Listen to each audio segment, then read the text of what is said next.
আপনাদের স্বাগত। আজ 18 ফেব্রুয়ারি 2026।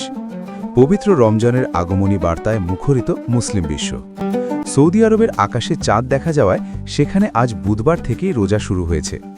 ভৌগোলিক অবস্থানের কারণে সচরাচর মধ্যপ্রাচ্যের একদিন পর বাংলাদেশে রোজা শুরু হয়। সেই হিসেবে বাংলাদেশে আজ সন্ধ্যায় চাঁদ দেখা গেলে আগামীকাল 19 ফেব্রুয়ারি বৃহস্পতিবার থেকে শুরু হতে পারে সিয়াম সাধনা। তবে রোজার আনন্দের পাশাপাশি জনমনে বড় প্রশ্ন, শিক্ষা প্রতিষ্ঠান কি খোলা থাকবে? স্কুল কলেজের ছুটি নিয়ে হাইকোর্ট ও আপিল বিভাগের পাল্টাপাল্টি সিদ্ধান্তের কারণে যে বিভ্রান্তি তৈরি হয়েছে, আমরা তার যৌক্তিক বিশ্লেষণ করেছি এই ভিডিওতে।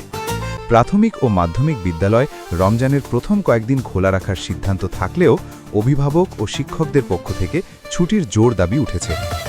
আজকের ভিডিওর বিশেষ হাইলাইটস: সৌদি আরবে চাঁদ দেখার সর্বশেষ আপডেট ও বাংলাদেশে প্রথম রোজা, স্কুল কলেজ ও মাদ্রাসার ছুটির বর্তমান আইনি অবস্থা, দ্রব্যমূল্য নিয়ন্ত্রণে সরকারের বিশেষ পদক্ষেপ।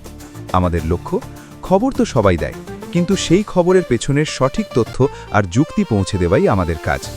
গুজব এড়িয়ে সঠিক এবং তথ্যবহুল আপডেট সবার আগে পেতে আমাদের সাথেই থাকুন।